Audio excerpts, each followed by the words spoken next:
Hello, hello, hello. Welcome to the Friday edition of the Cassandra Terry Morning Show. I don't know about you guys, but I am definitely in my TGIF mentality. I am glad it's Friday. I'm super glad that yesterday was a holiday. I took today off as well, so I am extending my self care, giving myself the opportunity to recharge, to refocus, and just to slow down a bit and give my body what it needs because it's been a whirlwind of a couple of weeks. I think I've been in, I don't know, 3 or 4 different locations in the last couple of weeks. So just to be able to slow down and to focus on my body and giving it what it needs, primarily sleep. I slept a lot yesterday. I cared about that more than I did any fireworks or light shows or anything like that. Just the rest and relaxation. And that's what focus will do for you. It will allow you to tap into you. It will allow you to get a clearer picture of what it is you need, what it is you desire, and start to lean into that. And in doing so, you set yourself up for more success, right? Focus is a tool. Focus is a skill. Focus is something that when we lean into it, we really accelerate the chances of us finding success, achieving the things that we are working towards. What do we mean by focus? When I think about focus, I think about taking all of my resources for a period of time and pouring them into a thing, an activity, a new learning a new skill, whatever it is that you've carved out specific time to work on that thing and that thing only. The resources, the focus, the attention, the intention, it's all flowing into one thing. When we give that kind of attention to an activity, a task, a desire, when we pour into it, we're going to do a better job at it. We're going to be more efficient. We'll get it done better and faster because we're not all over the place. So, focus is a huge deal when you are driven. Focus is a huge deal when you have a goal. Focus is a huge deal when you want to see yourself moving from where you are to where it is that you would like to be. And in order for you to be focused, it begins just like everything else with the mindset, tapping in with you and getting really clear about what it is that you're desiring, what it is that you're trying to accomplish, what goals you have set for yourself. And once you have that clarity, you give your all over to that thing. You build the plan. You start from the end and work your way backwards, right? Begin with the end in mind. I heard Leah say that, I think, on Monday. Begin with the end in mind. The end is the target, the goal, where it is that you would like to arrive. And then you start to walk yourself backwards from there so that you have the opportunity to not just create any goals, but goals that specifically align with what it is that you're trying to accomplish. When you have that goal front of mind, we talk about it all the time, those good yeses and those positive nos. I can say yes to a thing because I know it aligns with what I'm trying to accomplish, where it is I'm trying to go. I can say no to a thing because I know it's going to distract me. It's going to take me off course. It's not going to continue to move me towards the goals that I have for myself. Those should be easy no's. No's can be difficult, right? Because we've been taught, especially as women, but in general, people want to say yes. We want to be liked. We want to be supportive. We see ourselves being helpful. That may all be true to a certain extent, but I know in many cases in my life, my yeses have actually been barriers to somebody else's growth.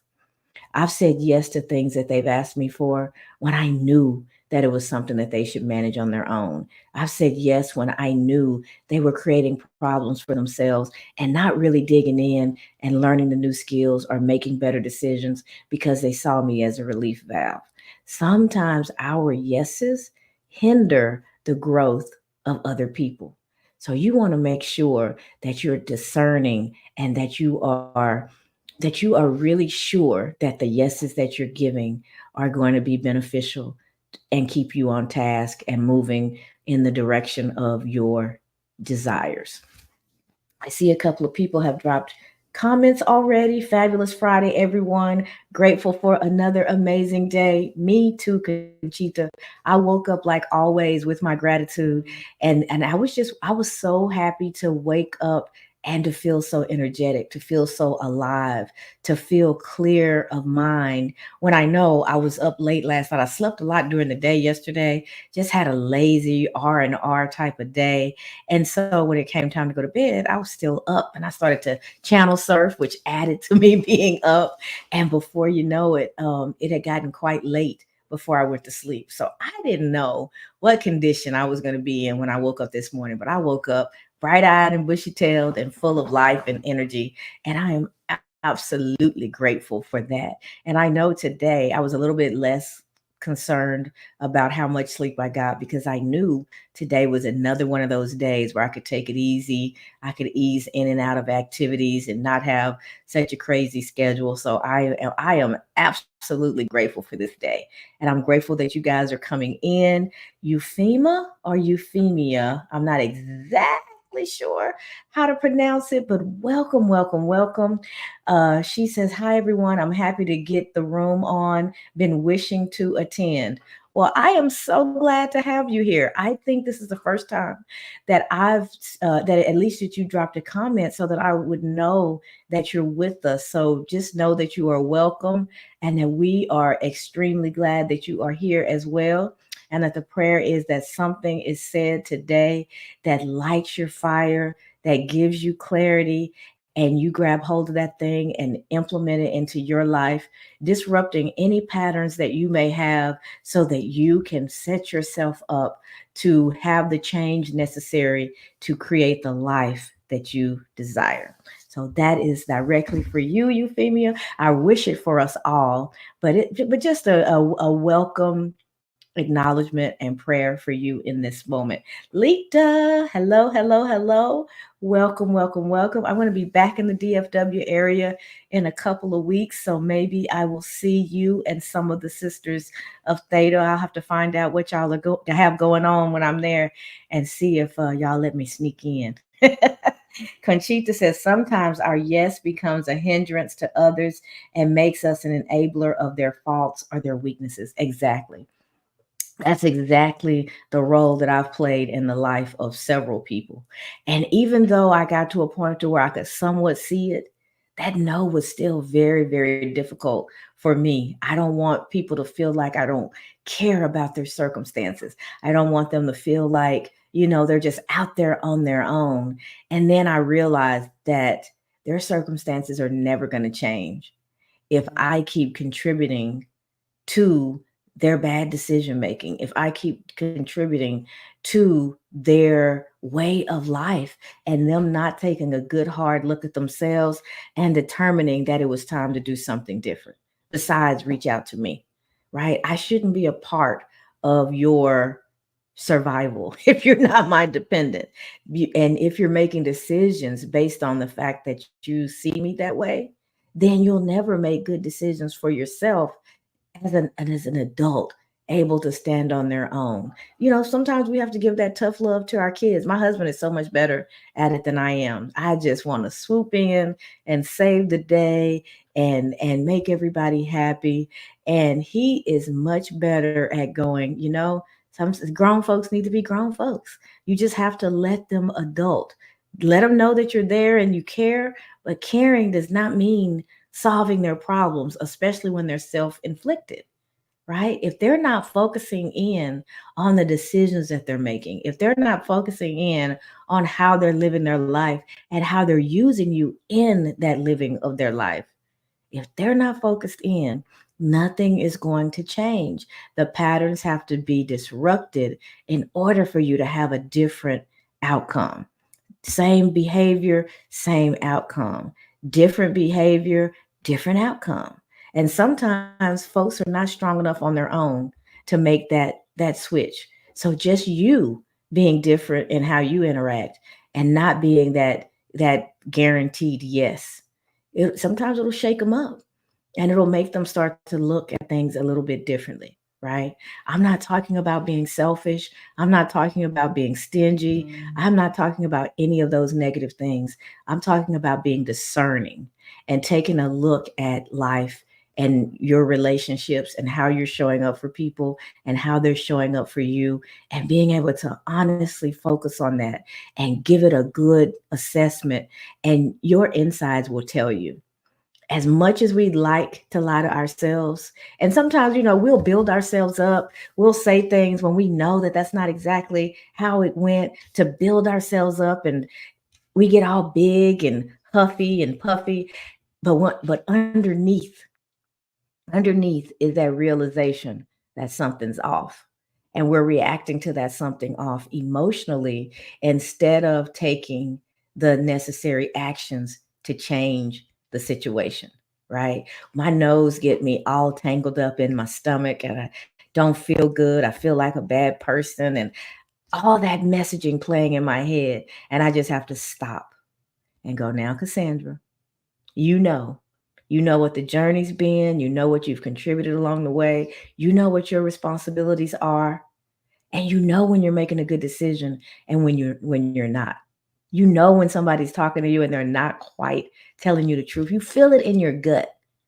When we ignore our gut, when we ignore that internal messaging, right? When we don't look at our emotion, why do I feel bad when I say yes to this? You should ask yourself that and really look at it. And a lot of times we just put it on the other person and go, oh, they just come around too much. They ask for, they have the ability, the right, I'll even say, to ask as many times as they want. But what is the right response from you? They're continuing their cycle, they're continuing their pattern. You might be the very thing that has to disrupt it. So you have to focus on what's actually going on and what's underneath those emotions that are boiling in you. Things are spinning. It doesn't feel quite right.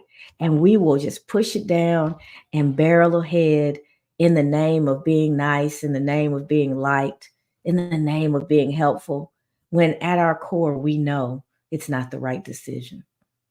I encourage you to listen to your gut, not your flesh, because that's all about pleasure, and that'll have you running and doing things and making decisions that don't align. But your gut is you at its purest. Your gut is always trying to grab your attention. Danger, danger. This is not the road to go down, right? Don't do that. There was a bad incident in Austin, the previous holiday, Juneteenth, and I had really thought about going and to this event at the park, and my gut just said, nah. You know what? All the gatherings and big crowds of people. The last time you were in a really big crowd, you got sick. Um, we don't live in the same world we live in where we can gather and a lot of folks, and it's hard not to come away with COVID or with some kind of upper respiratory something. It just didn't feel like the thing to do, even though socially and all of that it seemed like it would be fun. But I knew there was going to be this R&B singer there, so it was going to draw a big crowd, it was going to draw a younger crowd, and in my mind I was like, you just never know. Like, I don't feel like being in a crowd. And I just, all that processing happens really quickly. When you talk about it, it sounds like there's this long, extended dialogue that you have with yourself. But no, not really. It's pretty quick. But something in my gut, something inside just said, I don't think so. Man, I'm glad. They are still rebounding from that situation here in the Austin area. A gunman, several people hurt, a couple people lost their lives, and it was nowhere from where I live. And I'm grateful that even if I had been safe and gotten out of it safely, you can imagine the trauma of everybody that was there, right? And I just found out yesterday that somebody that my son grew up with had family members that were directly impacted. Several of them were shot. And it just blows my mind. My gut told me no. Yes, Ronald. Ronald says, go with your gut. It's spiritual insight. It really, really is. And when we push that down, we're pushing down the opportunity to get that divine direction. We really are. Because that's how I see it. Just like I talk about those divine downloads, those what feel like really great ideas coming from me, they're not, you know, they're not necessarily coming from me. They're coming through me. And I love it when they happen, especially when they happen in the moment. Sometimes I hear myself saying something, and then in my spirit, in my head, I'll be like, "Oh, thank you, God, that was good. I think that'll really help somebody," because I know enough to know that it's not all just materializing in my head. That those are messages that come through me. Your gut is giving you signals. Your emotions are giving you signals all the time. They're telling you something's off, something doesn't feel quite right. And when you learn to tap into that and to assess it and spend some time with it, your decision making will improve. Your ability to trust yourself will improve. And you'll be shocked at some of the things that you don't get into that miss you. It reminds me of a story years ago. I was driving down I-35 goes right through Austin, IH-35. And it's a over the years it's gotten busier and busier, but this was way back in the 90s, and it wasn't quite as busy as it is now. And I was behind this truck, and the truck had a big ladder on the back of it. It looked like they, had attempted to tie it down some sort of a way, but it really didn't look that stable. And I'm the car that's right behind this truck. And I just heard just in my head, in my spirit, just a question, which is how things come to me often. What would you do if that ladder fell? And I think I answered it out loud because it was just one of those moments. And I said, I do my best to get into the next lane, right? To safely get in the next lane. And I said, well, just do that. And I did. And guys, I promise you, with everything in me, before I could even safely get over in the next lane completely, I saw that ladder start to raise up, and it flew out of that truck, and the vehicle behind me ran over it. And then I could see in my rearview mirror. Now imagine I'm on the interstate, so traffic is blazing by, and all I could see in my rearview mirror was cars swerving and all the activity that was going on because of that. If I hadn't have moved prior to that ladder, there was no way I wasn't going to miss it. It may have even hit my windshield. Lord only knows what the results would have been if I hadn't have followed my gut, if I hadn't have listened to that still small voice when it whispered that question to me. What would you do? What would you do if that ladder fell? I would do my best to get safely into the next lane. Well, just do that. And I obeyed without thinking. These are, lightning speed that this is all happening. And I still to this day, I don't know how big of an accident that was. I wasn't even I think the highway is 4 or 5 lanes. So I could see all the activity in my rear view, nowhere to get over to check and see what's happening. And I mean, it's happening fast. And all I could do in that moment was be grateful and to pray for whatever was happening behind me. But I was so grateful, right? Still small voice, listening to my intuition, listening to those divine directions. We all have that. We are all unique and special, and then not so special at all, because we all have it. We all have that ability if we would just listen, if we would just pay attention, if we would just be responsive and focus on what that part of our lives that we can't really put our hands on, that it's a little bit harder to describe, that people may raise their eyebrows and think, oh, she's a nutcase when they hear me talk about it. That's okay. What you think of me is none of my business, right? It's none of my business. But my prayer is that something that you hear resonates with you and helps you to lean in and to be more connected with yourself, be more connected with those divine messages, and focus on the things that are going to move you towards the life that you desire. You were born on purpose with a purpose. Are you clear about what that purpose is?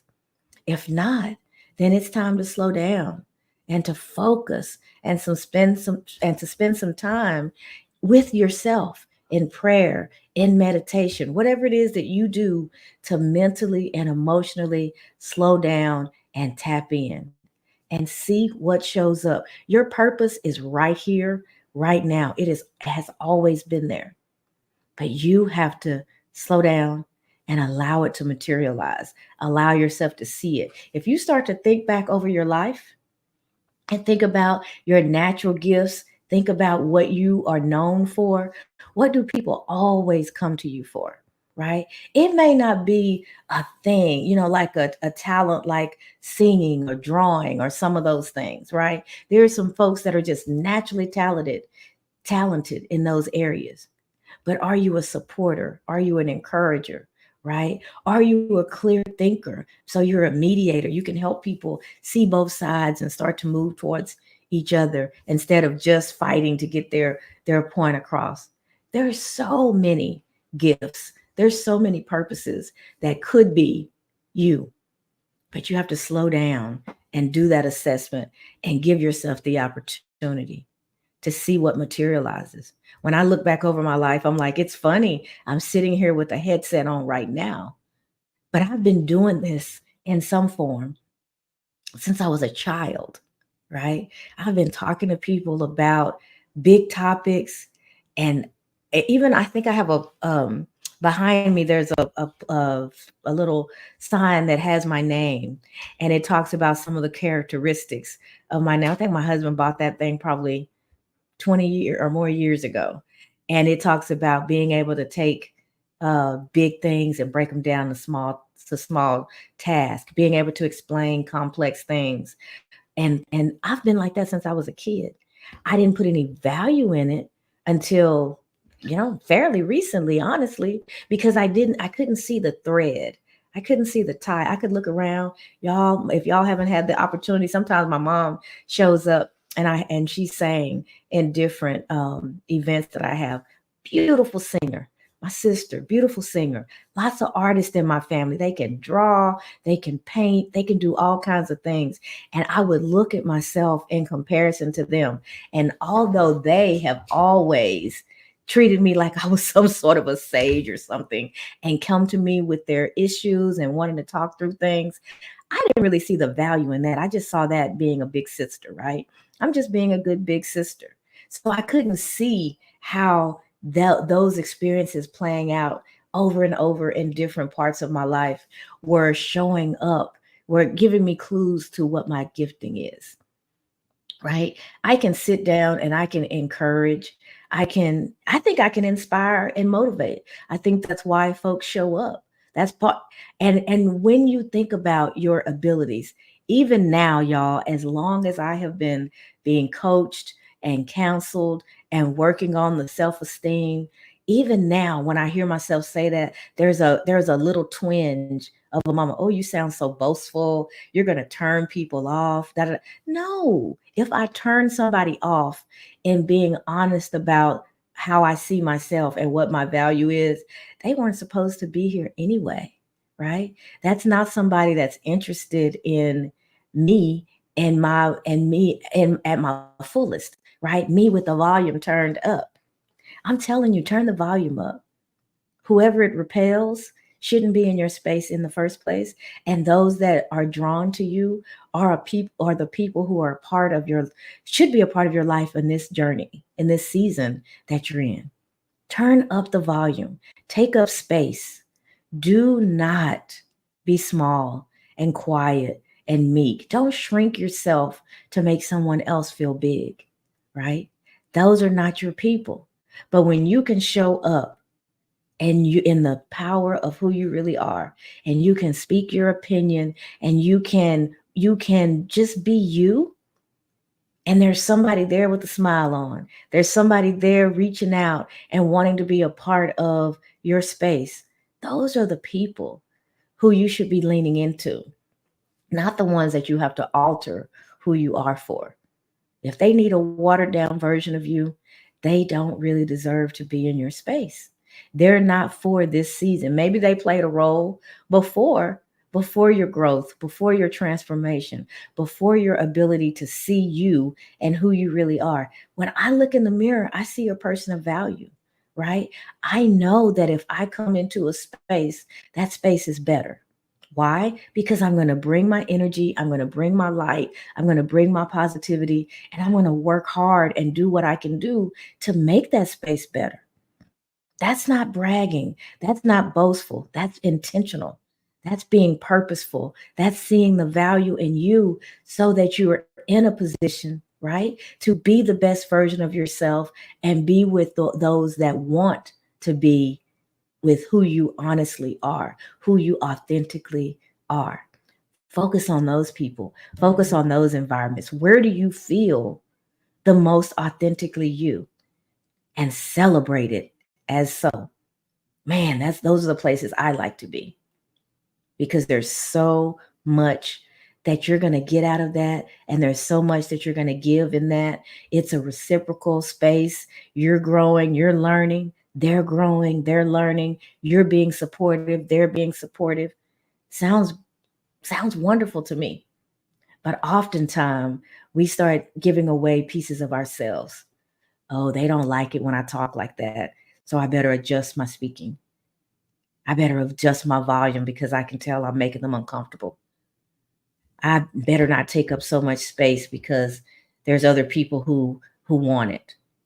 And before you know it, you're just turning down the volume, slicing yourself, giving away pieces of who you are. And then you don't even recognize yourself.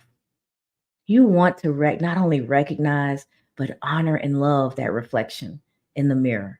And you want to be in spaces that support that with the volume up. My light blinds you, get you some sunglasses or get on out of my space. Those are your two options. I don't want to be dim. I don't want to be dark. I don't want to be negative.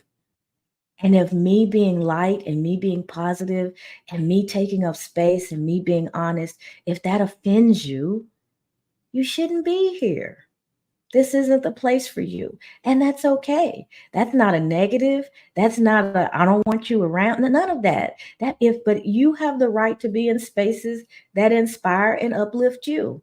It always blows my mind when people come into spaces and all they have to say is negativity. You see other people enjoying themselves and having a good time, and then there's those one or two people that are just throwing the darts at everything that's going on. And I'm like, well, why are you here?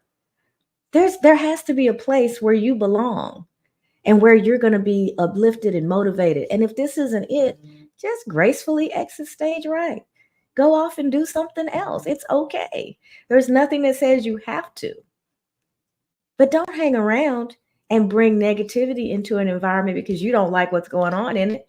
Change your environment. Don't try to change it for everybody else. Focus on you and where you need to be and get there. Do that. And figure out who you are and what you desire and build the plan to get there. Every space is not for everybody. We're all unique, and what draws us to one another, it's a unique journey. And some people are on it with you for a lifetime. Some people are just there for a season. Some people, there's just something in particular that they're going to do with you, for you in this season, and then they go on to their next assignment. And we just hold on, hold on, hold on. And sometimes what we're holding on to is the very thing that's keeping us and the other person from moving forward with their journey. So be careful, be discerning, focus on what's really happening in that environment. But make sure the you that shows up is the highest version of your authentic self. Turned up, shining, bright, excited, happy, whatever it is. Don't turn that down for anybody. Don't let other people's opinions and negativity shape how you actually show up for you and for others. That authentic, turned up volume of you, that version of you, has work to do. And the longer it takes for you to get there, the longer it's going to take for you to fulfill your current assignment. And you've got to fulfill that one before you can get to the next one. It's all a journey. It's all connected. Sometimes I'm so shocked because the very conversation that I've been dreading having was the one that set me free, the one that lifted a burden, of the one that got the relationship back on track, right? Sometimes it's the things that we dread the most are the very things that we need to do. So focus in, lock in, and be determined one step at a time to do the things that are going to move you towards the life that you're working for, the life that you're dreaming of. It's yours, but you have to make the decisions that allow you to have it. We focus so much on externally what's going on. Turn that attention inward and spend some time with you. And even in those situations where things don't go right, focus on you and go, what can I learn from this?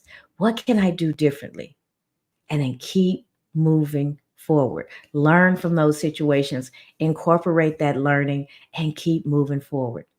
So I've been talking a lot, and you guys are really engaging, and I don't want to miss what you had to say as well. So let me take a look at all of your comments, and then I'll share the quote for the day, and then we'll hear from Brian. Lita said I would love that, and I know that was referencing way back when I was talking about coming to Dallas, and I do hope that I get to see you, ladies. Margaret says, "Happy day, everyone! Thank you for sharing, Lady Drew. Yes, Lady Drew, thank you for consistently sharing." And Margaret says, "Peace, love, and joy." Hello, beautiful Cassandra, Terry, and Brian. Hello, Margaret. Margaret always says I'm beautiful. It just always comes in with uplifting kindness. And Margaret, I pray that you are getting that tenfold, that when you walk into spaces, you're being supported, you're being loved on, you're being told just how wonderful you are, because I really do see you consistently doing that for me and for others. Ronald says, go with your gut, that's spiritual insight. Euphemia says, we should learn to make right decisions always, to be at peace with our deed. We should not do anything to please anyone. We should mind others' feelings. Yeah. We need to focus in on what's the right thing for me to do in this moment. And sometimes the right thing is difficult, but you lean in and you make that decision, and you'll be glad that you did. You will be glad that you did. Ronald says, so sorry to hear, prayers for Austin. Thank you. Yeah, that was back around Juneteenth. Um, and it's just a horrific situation. Margaret says we should also give ourselves grace and love when we don't listen to our intuition. We should absolutely give ourselves grace and love in droves, way more than what we do. We have a tendency as humans to just beat ourselves up. We have that negative messaging playing in our heads, and the things that we internally and sometimes even externally say about ourselves, we wouldn't say about anybody else. If we would treat ourselves the way we would treat a loving, a family member, someone that you really care about, a child, if you would treat yourself that way, especially when things are not going the way you expected, or you didn't listen to your intuition, you made a mistake, lovingly assess what's going on and give yourself the opportunity to grow from it and to move forward. We spend a lot of energy beating ourselves up and pushing ourselves down and getting negative about it. And we don't even take the lesson from that experience. So, being able to give yourself the grace and the space to take in the learning from every situation is a gift. It's a gift that you should give yourself more and more often. Conchita says that was truly divine intervention. It's an indication, Cassandra, that you have awesome discernment. Thank you very much, Conchita. And it really was. That was so many years ago, and I can still clearly see that ladder flying. I really can. Euphemia says, it's the voice of the Lord that just spoke to you and saved you. Amen. Absolutely. I believe that with everything in me. Ronald says, excellent vision. When we see roadblocks in our lives, we seek God's direction. That's what we should do. When those roadblocks show up, seek direction, seek guidance, seek that discernment, so that you know even our roadblocks teach us something. They do. Everything that shows up in our lives is there to teach us something. And when we realize that and we focus on that, those difficult times, we have a little bit more ease in getting through them because we know that we are going to get through to the other side. And when we do, we're stronger, we're smarter, we're more capable than we were when we came up against that roadblock. So see and seek the lesson, the gift in every situation. Let's see. Margaret says, beautiful words from within your beautiful self. Thank you, Margaret. Christy says, you have a gift to motivate others. Thank you, Christy. I really appreciate that. Ronald says, we all have different talents and gifts that inspire others to greatness. We really do. I'm inspired on a daily basis by somebody. Sometimes they're aware because I can get to them and let them know. Sometimes not so much, but people don't even realize often what their gifts and talents are. But if you just look at the thread in your life and see the spaces that you show up in and what you're contributing to those spaces, what others look to you for, you'll start to get clues to what your gifts and talents are and start to see the value in them. And it will open up spaces for you that you didn't even imagine, right? The little girl Philippians had no idea that one day she would, on a daily basis, sit in front of a laptop and talk about her experiences. I knew I was going to be somewhere talking to somebody. I could just see it. I could feel it, but I didn't know how it was going to materialize. And it has materialized throughout my life. I just didn't always recognize it for what it was, right? It just seemed like conversations. It just seemed like being a good friend. But when I actually start to put the pieces together, the picture starts to appear more clearly. And I'm like, God has been preparing me for this time my entire life. And when I move beyond this space to something, to the whatever the next is, this will be a part of the preparation for that. So whatever season you're in your life, whatever it is that you're going through, you are being prepared for your next, but you have to look down and pick up the gift. You have to grab the learning and incorporate that into your life so that you pick up those skills, you pick up that new way of thinking, those new habits, whatever it is that's going to move you and prepare you to really be successful in the next. Lita says, I am growing and bigger than I have ever been. People don't know how to accept that. That's okay. They don't have to. As long as you see it, as long as you know, as long as you're seeing the progress, some people will be in your rearview mirror. So you look around and some people will be right beside you. You look ahead and some people will be waving you on and greeting you as you continue to grow. They all have their purpose and they're going to have to operate in their purpose just like you operate in theirs. But whether or not they ever accept you, it's not going to stop you from getting bigger, not going to stop you from growing, not going to stop you from achieving your goals. So they don't even get your attention. Your focus is forward and on what it is that you're called to do. And as long as you keep that focus, you're going to continue to grow and expand your territory. Conchita says, we should always rejoice in our unique gifts that God has blessed us with. It's an essential part of daily gratitude. Never dim your light for anyone. We are each divine originals. Isn't that a beautiful picture? I'm a divine original. I say it all the time. There's nothing new under the sun. So I guarantee you that there's nothing that I've ever said in these spaces that hadn't been said before. But I do have my own unique spin on it. I have my way of explaining things. And prayerfully, the people that are showing up are resonating with the way that I say it. They could go read a book. They could go find, a talk show or a podcast from someone who's famous, who has way more people listening than me. But maybe there's something about the way that I show up and talk about a topic that really speaks to you. Not new words, but a new way of saying the old things that are repeating themselves in our lives over and over and over again. But I'm smart enough to know that I'm not creating anything new, right? But me touching it, me discerning and thinking about it and processing it, I'm going to end up someplace a little bit different than Brian, someplace a little bit different than Conchita, because we bring with it our own points of view, our life experiences, our way of processing. So that's where the newness comes in. The topic, itself has been around forever, but how I see it and how you see it, slightly different. So we all are very unique in our processing and how we can put things together. Let's see. Alexandria says, turn up the volume, turn up your shine. If others repel, it's your divine protection and redirection towards the people, places, and things you are meant to serve. Well, Alexandria,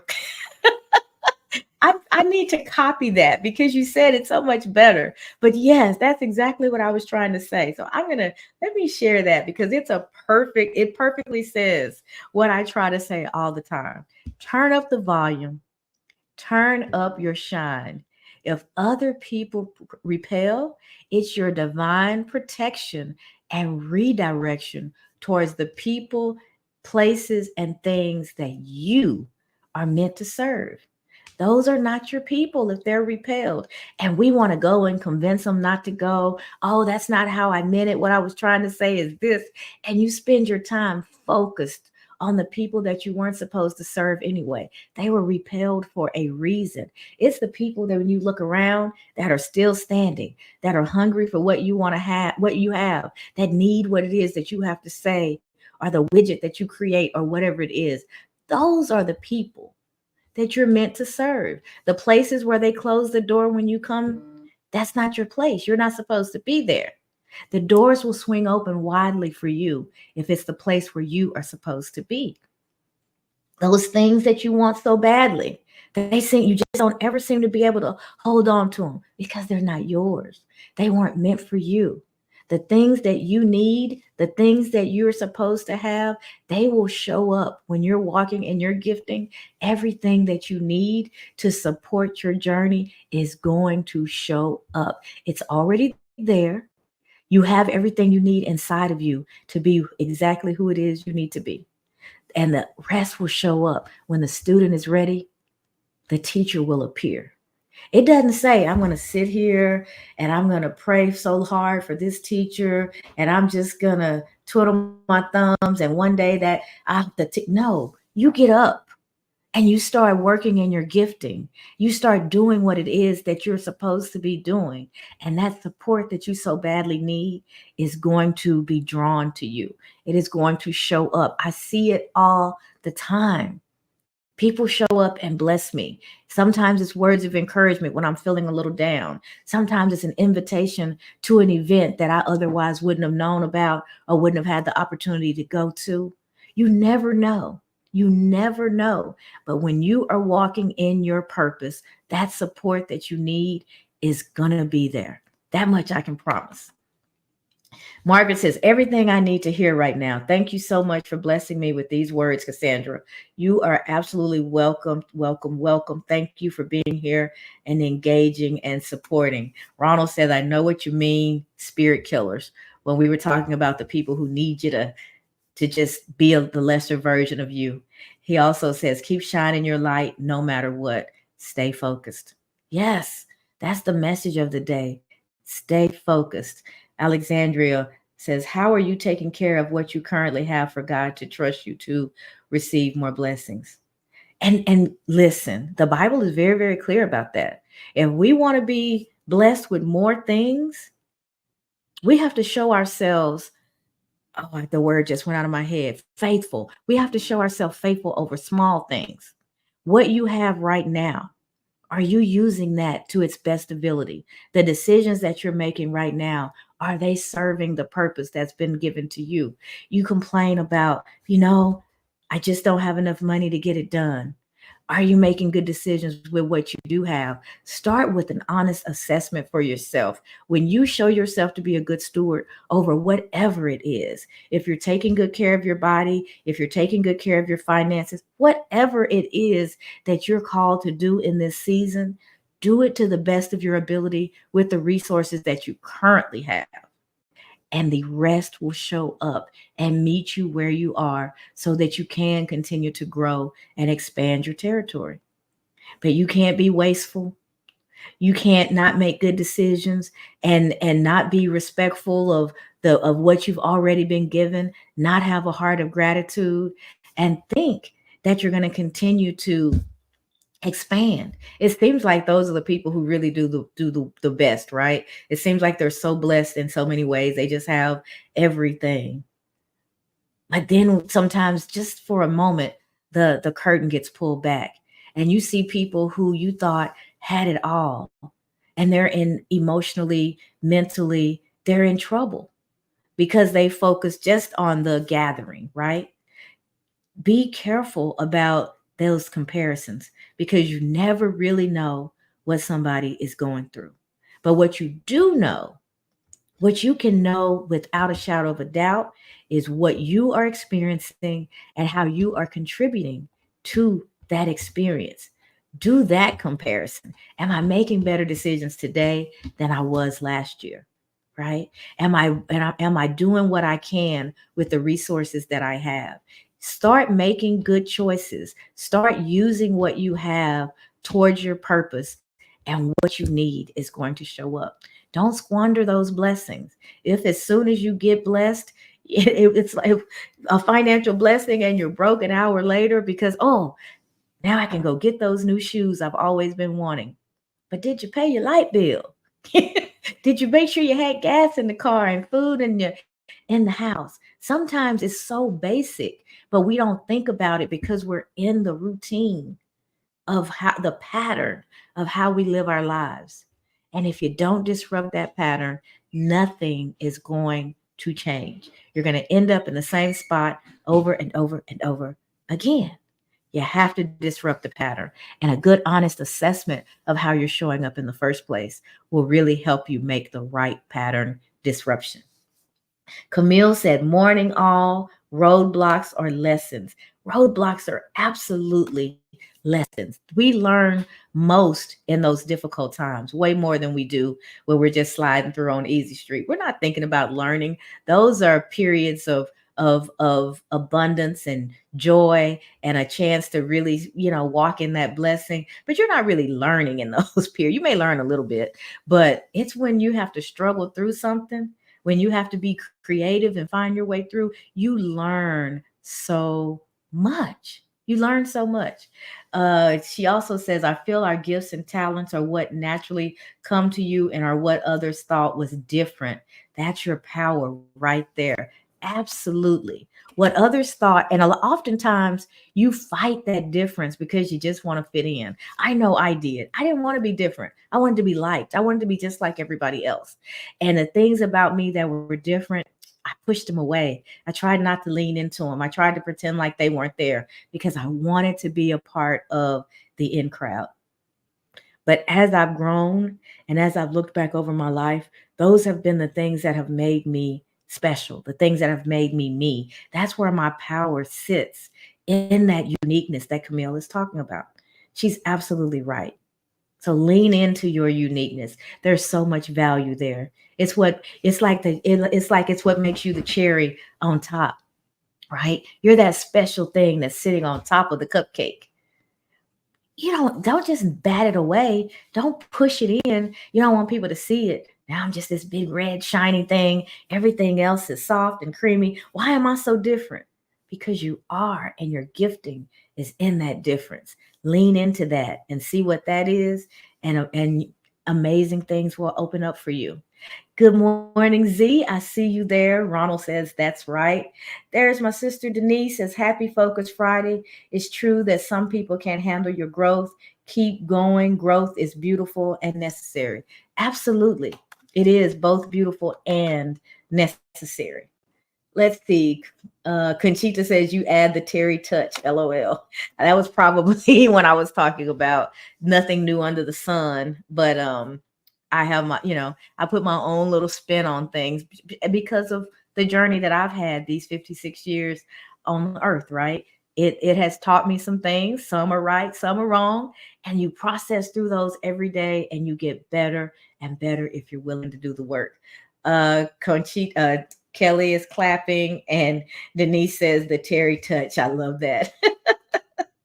Kelly says life is always teaching if we are paying attention.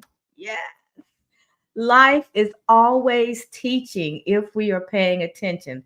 The good, the bad, the ugly. Pay attention to the lessons, avoid the distractions, and keep working on your mental, your physical, and your spiritual health. You can accomplish whatever you see yourself accomplishing. That's a whole sermon right there. So, y'all in the audience, pass the plate because that's it in a nutshell. What we learn from all of those experiences, whether you categorize them as good, bad, or ugly, you're learning from them if you choose to, if you pay attention and grab those lessons. The distractions are just that. They take you off course, they have you looking all around. Be like the horse, put the blinders on.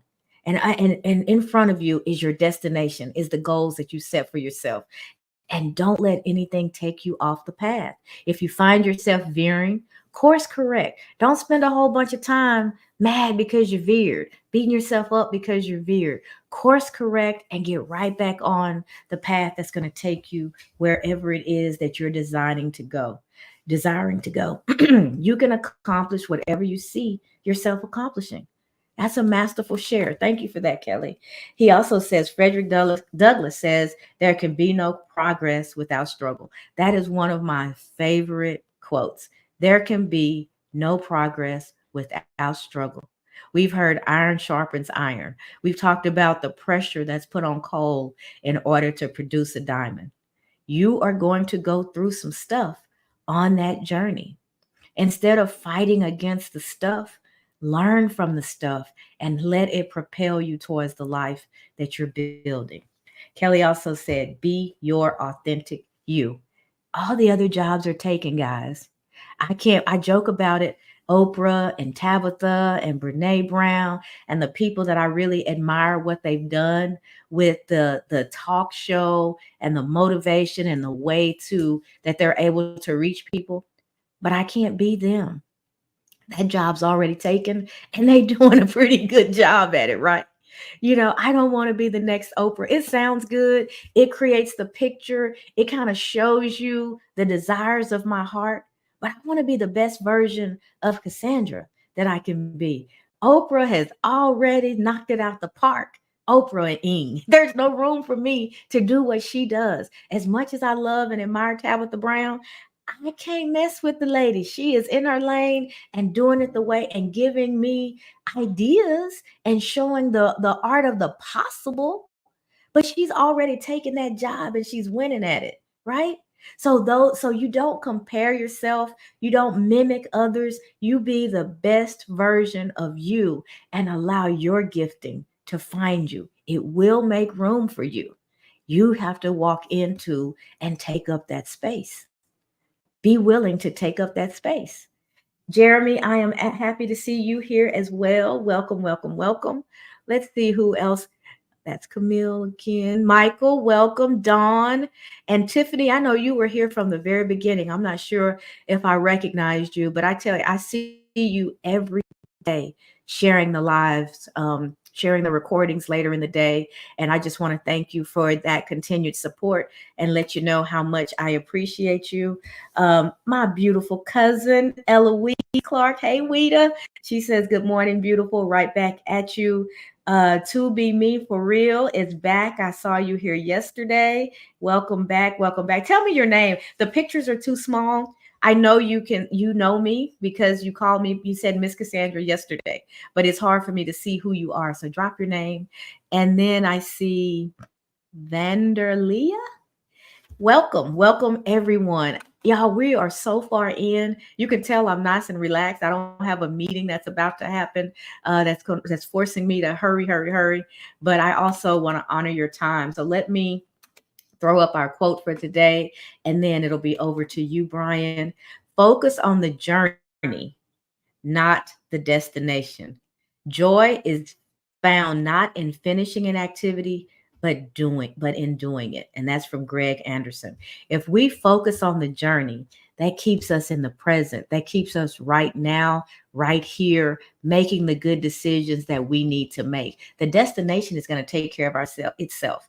We need to know that destination because that gives us the ability to focus and have an end goal in mind. But it's the day-to-day choices. It's the decisions that we make. It's those yeses, those nos, those unconscious decisions that we often make. We're not even tapped in enough to realize I could have did this differently because this is the way I always do it. I just did it that way again. No, focus on the journey. Be present right here, right now, and make the good decisions with the resources you have today. And then tomorrow will take care of itself. All right, Brian, I have said more than enough today. So please unmute and share your thoughts. I'd love to hear from you. Yeah, I can listen to you talk all day. Thank you, sir. Yeah, I love it. And I love all these comments coming in this morning. Me too. It just goes to show how engaged and how this is not just a topic that needs to be glanced over. We got to really focus our efforts and our minds on being that person that we want to be. It's not easy, but it is very necessary. Whenever you talk about focus, I always seem to have this image of a magnifying glass.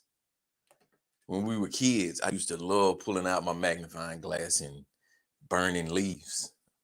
Sometimes we try to get a little bold and take a little bitty, the ones they used to give you at the optometrist.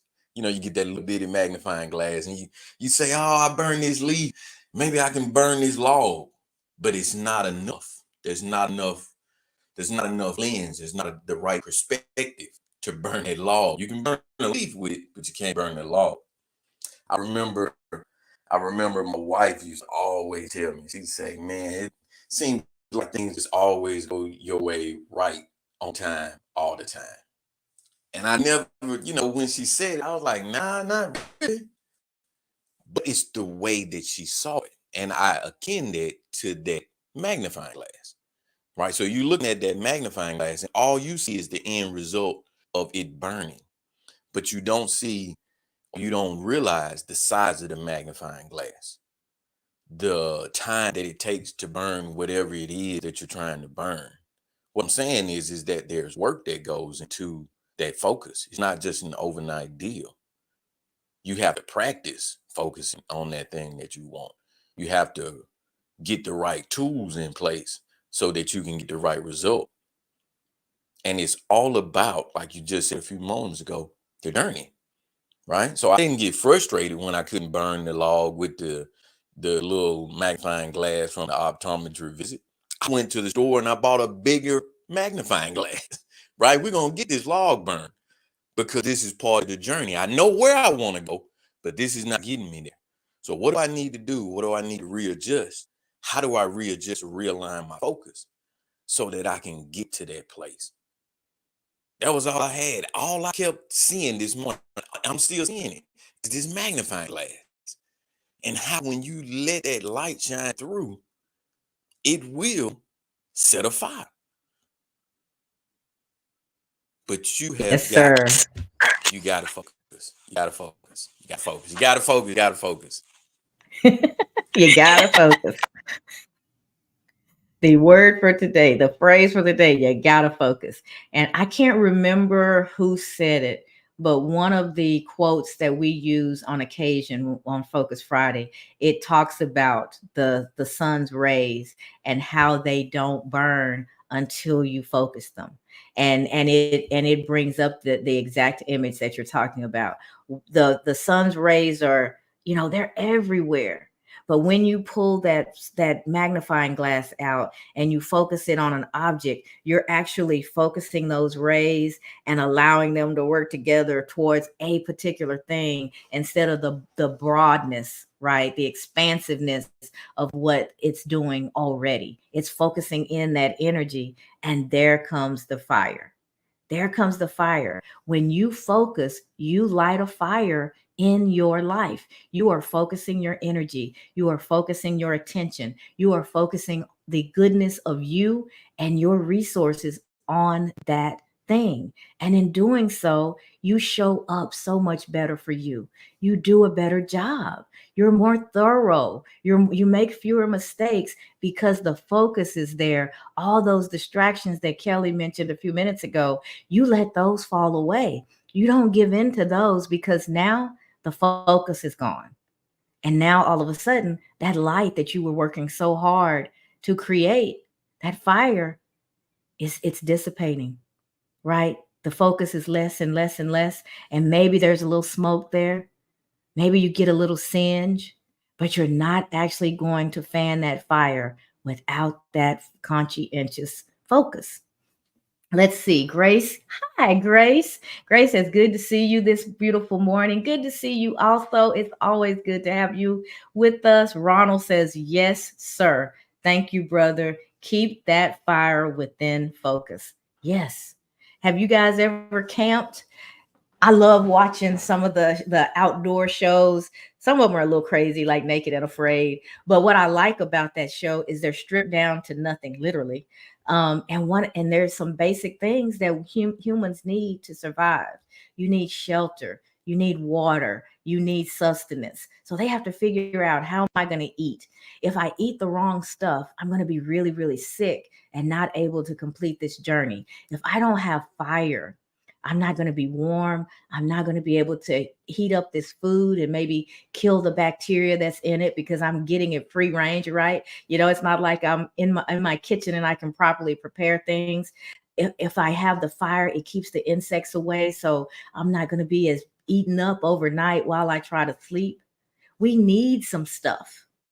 And one of the things that I love watching, and one of the things that they do early on, is figure out the fire. They have to gather the right ingredients.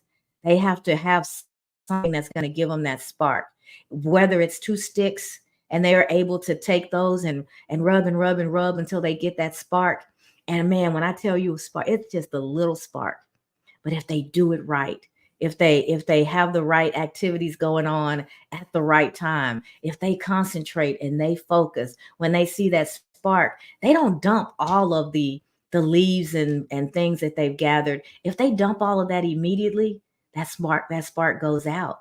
They have to be very mindful, very intentional, very focused about the process of even getting that fire started. Our lives are no different.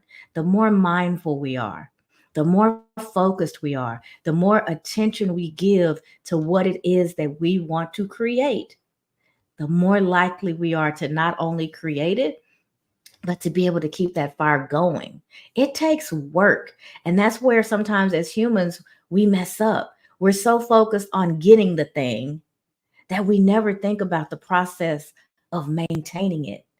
But when you focus, you're thinking from front to end, what needs to happen? If I'm making room for this gift, what am I moving out so that that space is created? How do I stoke this fire so that I don't only get ablaze for a short while, but that I keep that fire going? There's work involved. There's no way around it. There's no easy button. As much as Office Depot offers, there's no easy button, guys. When you hit the easy button, you haven't created the skills, the necessary discipline, the habits to keep the fire going. But oh man, when you have to work, when you have to go and gather all of the equipment, when you have to find just the right thing to get that spark, when you have to slowly, piece by piece, add a little bit of material to that spark until you get a flame, and then you keep adding piece by piece. If you dump it in, smolder, and you're going to put it out. So the process matters, and you learn that when you go through the process. Those of us who just strike a match and we have a fire, turn a knob and we have a fire, we would be in big trouble if fire setting became our jobs and we were dropped off in the woods and said, figure it out. Doesn't mean that there's something wrong with us. We haven't developed the necessary skills. So it would behoove us to read about fire starting. It would behoove us while we're in the comforts and we have the things that we need to practice so that by the time we get into those woods and it's cold and we're trying to figure out how to get that warmth, how to cook our food, how to keep the insects away that we've practiced. That's what your journey is. You're practicing, you're getting the necessary skills. So when the curtains open and the lights go up and it's like, ta-da, you're on stage, even though you're nervous, even though the lights are blinding, you see the crowd, all those eyes looking back at you, you're ready because that muscle memory kicks in. You've practiced, you've rehearsed this thing, and it just happens. I had my little 5-year-old granddaughter in a dance class, a dance camp a few weeks ago, and she knew that dance, but she got so nervous when we were all there. And after she did it, I was so proud of her because I saw the will in this little girl. We always talk about she's been here before and how she just figures things out, but to see it in real life, she was so scared, and her teacher moved things around. Her teacher was usually always in front of them when they were rehearsing. And for the show, the teacher decided, I'm going to stand in the back of y'all, so that your parents have a clear view and they can get their pictures and all of this kind of stuff, right? So all of a sudden, my granddaughter's environment was changed. The process changed and it freaked her out. So now instead of having the comfort of her teacher right there, she just had all of these adults where she only knew a few, all of these adults, two eyes apiece, staring back at her.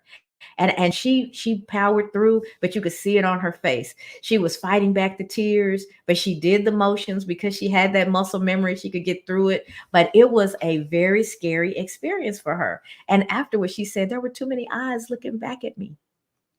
And we praised her for pushing through and being resilient and getting it done, although it was uncomfortable. But life is like that. Processes change, the norm that we're accustomed to changes, and we transition into different spaces. But if you've rehearsed for your unique show, if you've been practicing for what it is that you are intended to do, when the lights go up, even though you're scared, the knees are knocking, you're able to get through it. You'll get through it. And the next time, it'll be a little bit easier. And the next time, even easier. And before you know it, you don't even see the audience because you're in your flow, right? I have been talking for an hour and 7 minutes, guys, and I've barely thought. I mean, it just comes out because this is what I'm designed to do in this season of my life. A year ago, I would record in advance because I was so afraid of not having enough to say or saying the wrong things or making mistakes and all of this kind of stuff.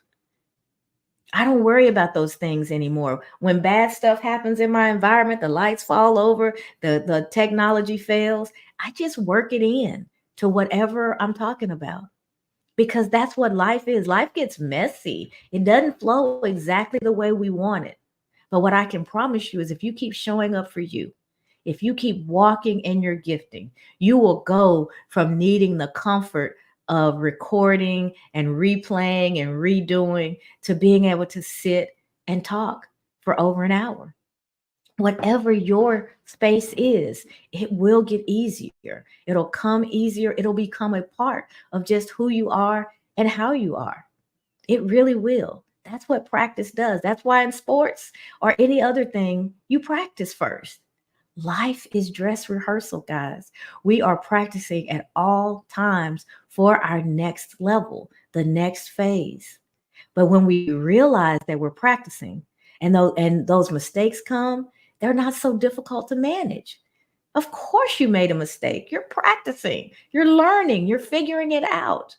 When you have that mindset, then those they don't become those mistakes don't become such big distractions and throw you off your game. They're a part of the process.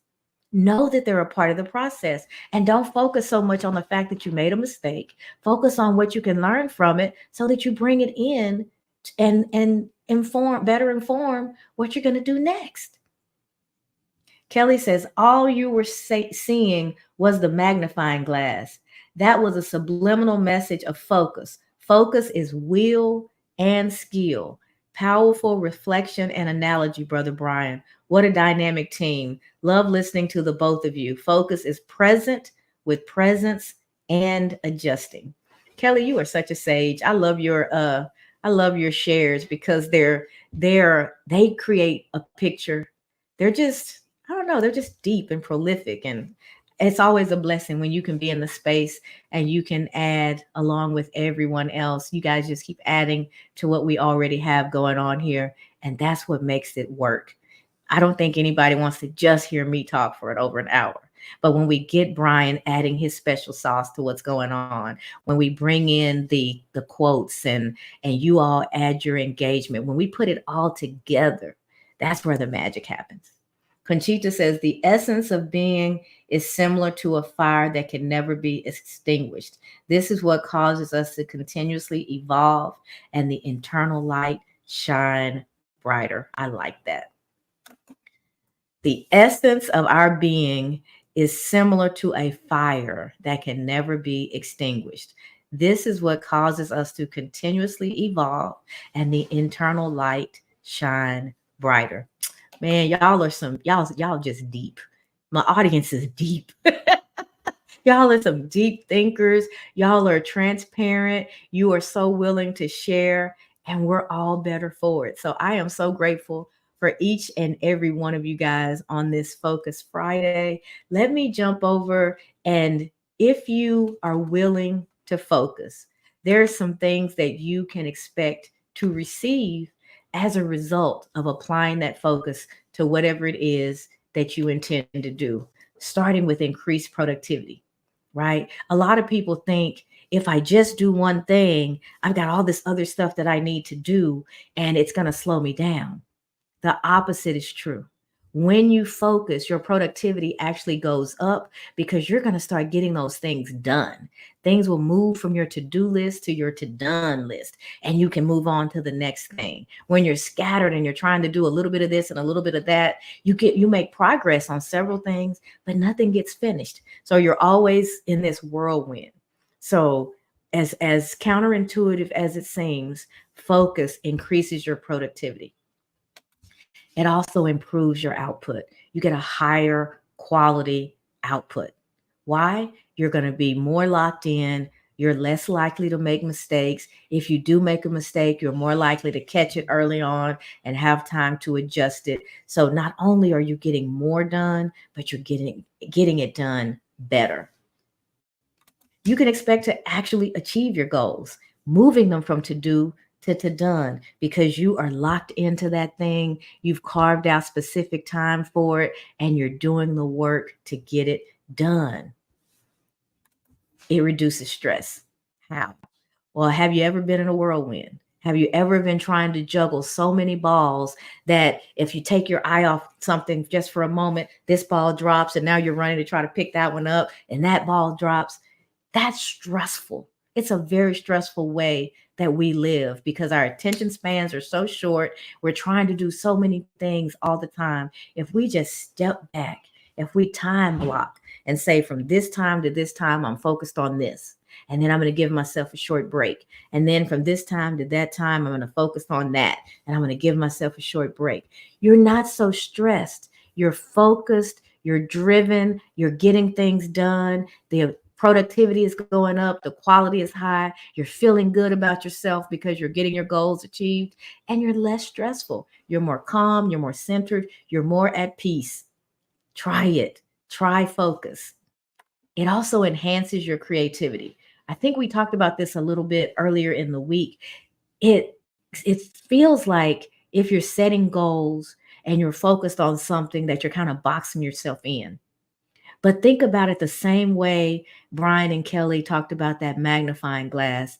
If you are focused on a thing, your creativity is also focused in, and you can look at, am I doing this the most efficient way?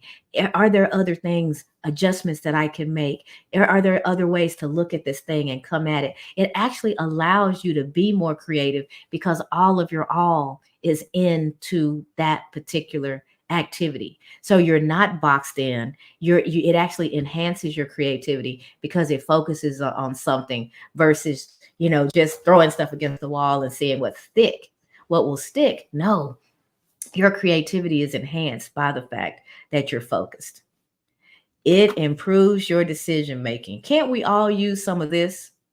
When we can lean in and know that the decisions that we make are the right decisions for us, focus allows you to do that. You have your end goal in mind, your what it is that you're trying to accomplish, and you're measuring your decisions against that focused achievement. What it is that you're trying to get done. Is this going to move me towards that, or is it going to get in my way? Is it going to slow me down? And so you can make your decisions confidently because they're targeted against something. You have something to assess them for, right? Your yeses are strong, your nos are just as strong. You feel good about them both because they're moving you towards what it is that you're trying to get done. And something that we can all always use, expanded discipline. When you're focused, you are carving out time for us to say yes to something and no to everything else. That requires discipline. That means putting away the phone. That means having a conversation with the family and say, hey, from this point to this point, here's what I have going on. I'll see you guys in an hour after I get this done. You're modeling good behavior and you're expanding your discipline so that you allow yourself to accomplish the things that you have set out for yourself. And when you can count on you, you are in such a good space. When you believe in yourself, when you hear the words coming out of your mouth and you know that you're going to get that done because you show up for yourself and others, you do what you say you're going to do. That's a beautiful place to be. So expanding that discipline, focus will help you get there. Lock in, do what it is that you have planned, and then move on to the next thing. And then the creme de la creme, increased personal satisfaction.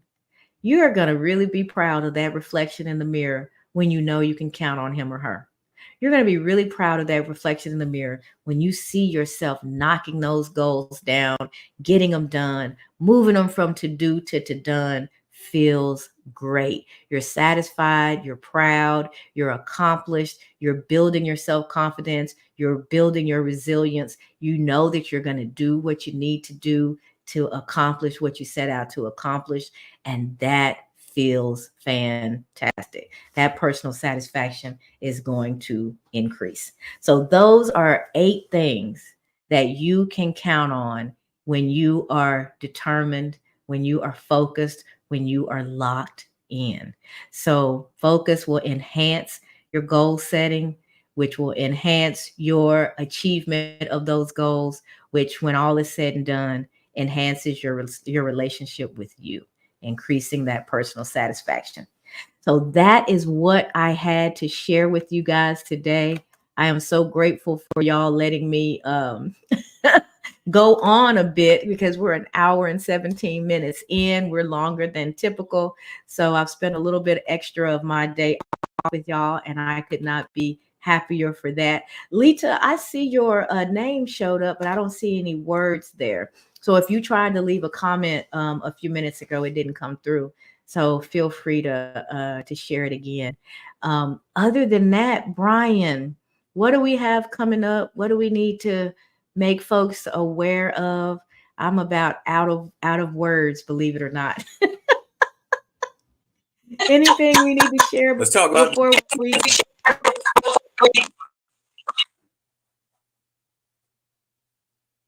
You hear me? Let's talk about the soul assessment. I want a soul.com. That's where it all starts. That's what the focus is. Getting to know yourself. I'm not sure if you guys can hear him. I'm getting quite a bit of feedback. Go ahead and mute for a minute, but I did hear enough that I can share what you said, Brian. Is it any better now? Yes. Go ahead. No. Okay.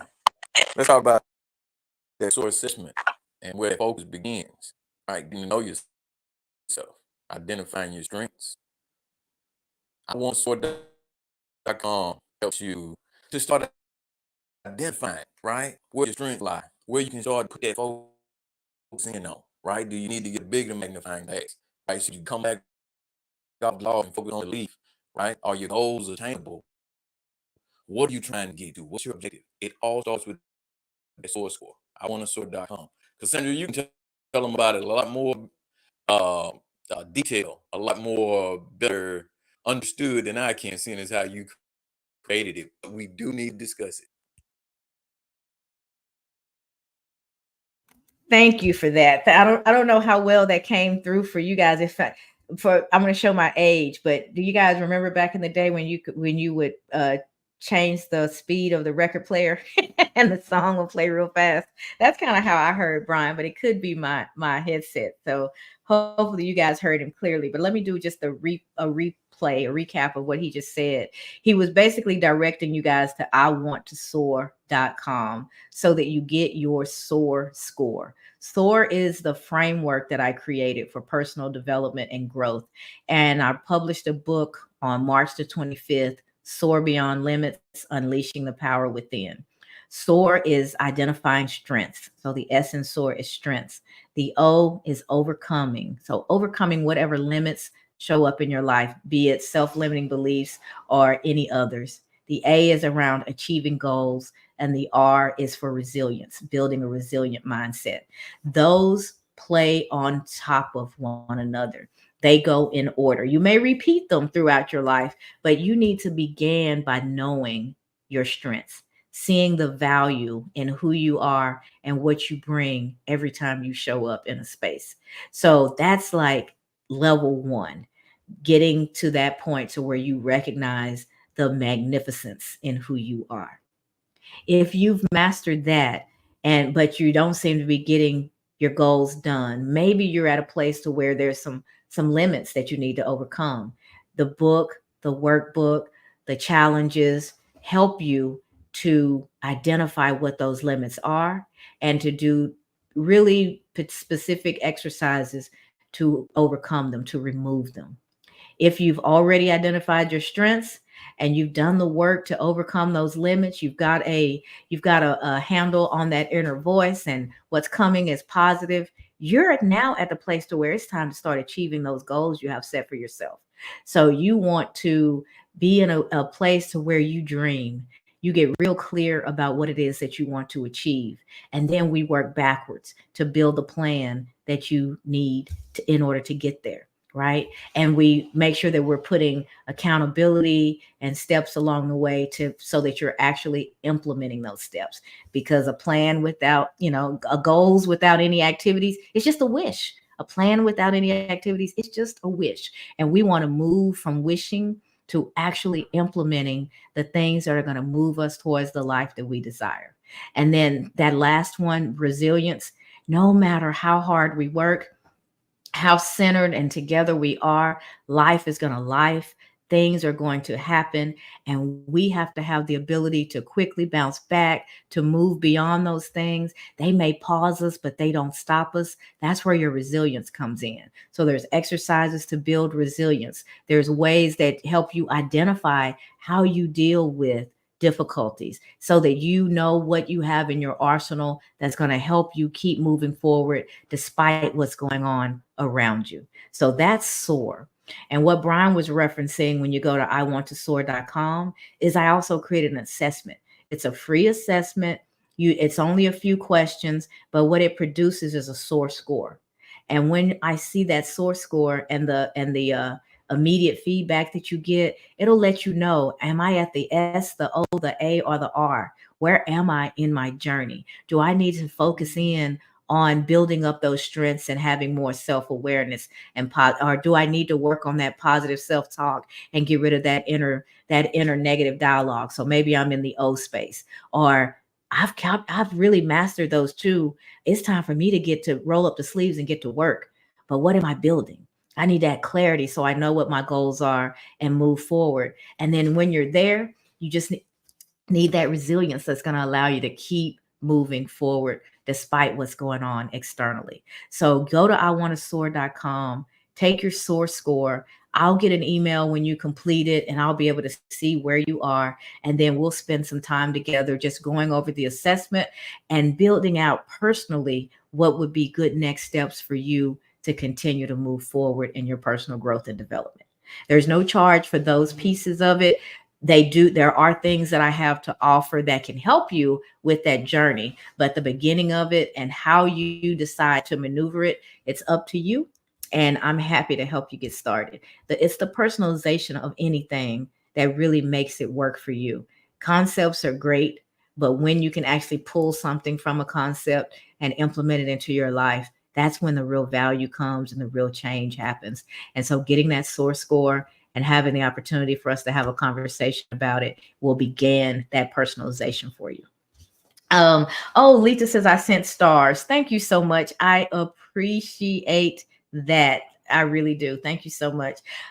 Stars is a way that folks on Facebook and maybe Instagram, but Facebook for sure, they're able to send those stars, and Facebook converts them into actual funds. And every once in a while, I'll get a little something from Meta because the audience has been moved to a point of dropping stars my way. So that means a lot to know that something that was said today, Lita, motivated you to do that. I really appreciate it. And Joe, welcome, welcome, welcome. I see that thumbs up for you. Guys, I think we've done it. We have completed our Focus Friday. We are coming to the end of what I feel like was a wonderful space, and I enjoyed all of your comments and all the engagement. We will be back on Tuesday at 7:15 a.m. Central for Transformation Tuesday. And I look forward to that with everything in me. Can't wait for us to have the chance to come together again. But in the meantime, take good care of you. Spend a few minutes as soon as we're done and just focus and ask yourself, what do I need right now? What's the most impactful thing I could do for me or do in my life that's going to help me on the journey that I'm on?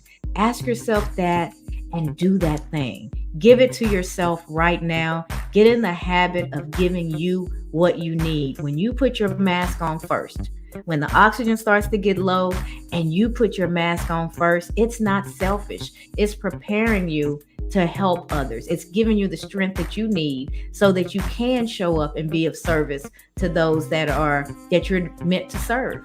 So put your mask on. But what does that mean to you in this season? What do you need right now to keep you moving towards the life that you desire? Figure out what that is, guys, because the life that you want, it's out there. It's already waiting for you to show up. It's yours for the taking. So go get it. Have a wonderful weekend, and I'll see you guys back on Tuesday. Thanks, everyone.